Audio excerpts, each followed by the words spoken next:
Folks, we are back. Chapter 16, Federal Privacy Laws. Or if you're from Canada, Federal Privacy Laws, eh? Let's go ahead and get started.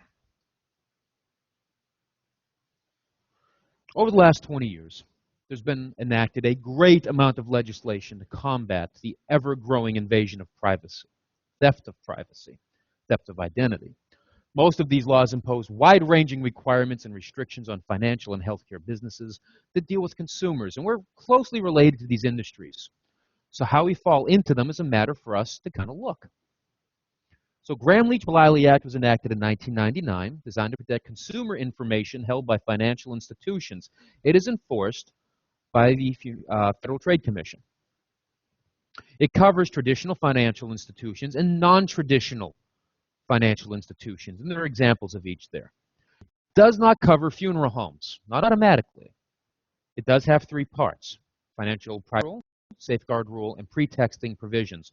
Pretexting based on the word pretext, sending a text to somebody. You got to spell it out. So the financial privacy rule, typically the one most consumers are at least familiar with or aware of. Its purpose is to inform consumers about the type of information the financial institution collects and what types of businesses they share it with. If they are sharing the information with a non-affiliated company, the consumer has the right to opt out. Under the GrammL Bliley Safeguards Rule, financial institutions are required to set up and maintain safeguards to protect personal information obtained from consumers, unlike former secretaries of state with email servers in their basement next to their PlayStation. Computer firewalls, encryption, shredders, specially designed trash containers. Make sure that your stuff doesn't get handed out. And pretexting provisions, this is basically protecting against fraud, prevents a financial institution from obtaining information through fraud or trickery by making it a criminal act. A business is not considered a financial institution unless it is significantly engaged in financial activities, and funeral homes do not qualify as such. We may act as agents of financial institutions, for instance, the insurance company that we sell our pre-need through, okay? Then the responsibility is on the insurance company to ensure that the GrammL Bliley Act is complied with, not the funeral home. However, as an agent, your funeral home will probably be found jointly liable in a negligence suit.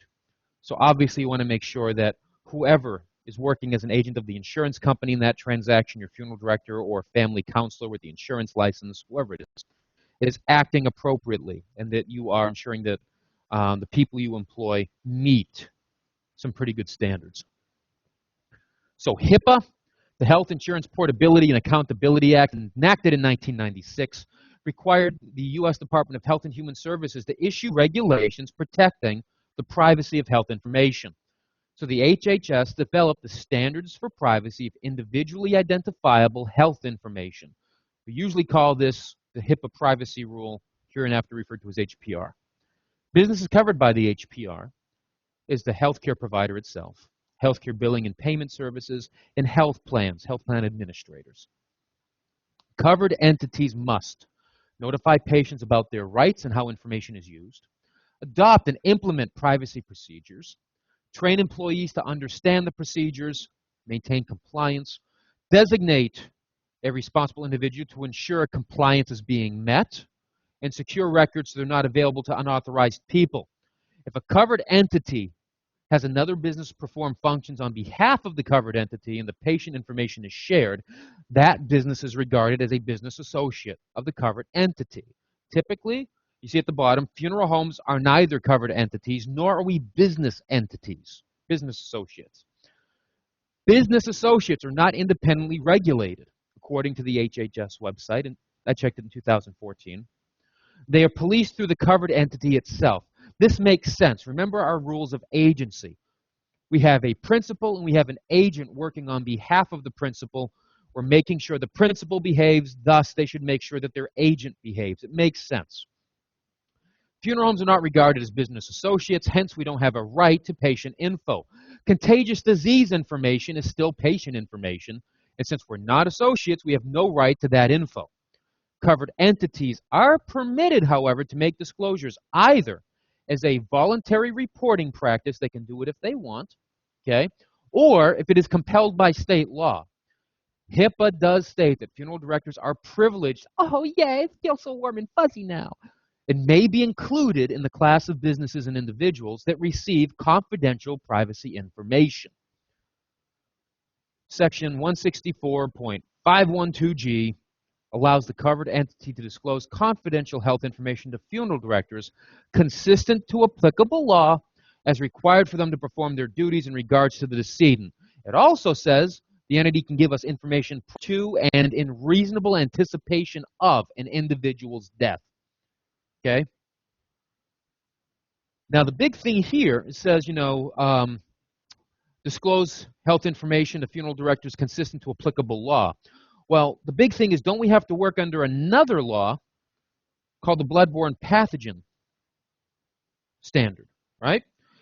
In which we assume all bodies are contagious. Well, if we have to assume all bodies are contagious, we shouldn't even have to ask for this stuff. It's nice to know, but they can say, no, you should assume they have HIV, hepatitis A, B, or C, Creutzfeldt-Jakob, bovine encephalopathy, et cetera, okay?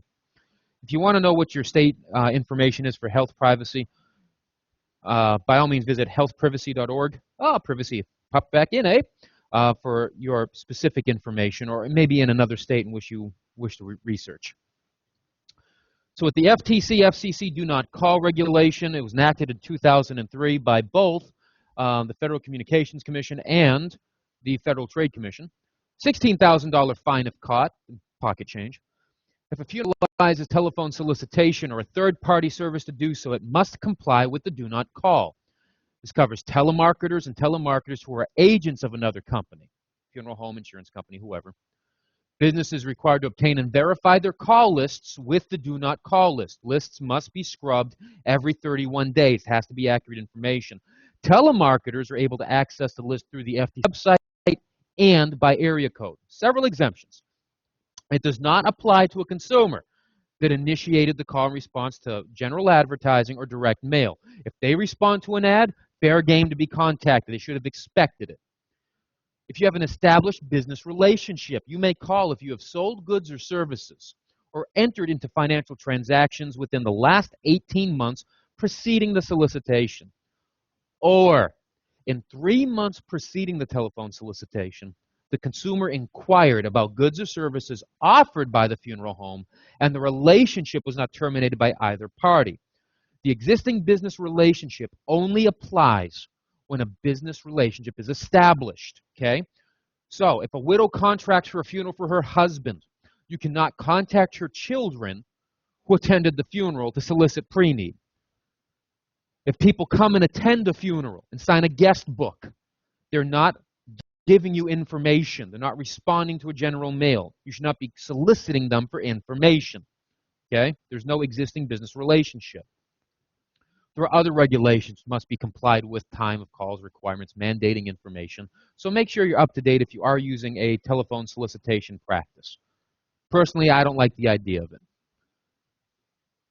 The Fair Debt Collection Practices Act, you cannot, under this act, contact a consumer by phone prior to 8 a.m. or 9 p.m. to collect the debt.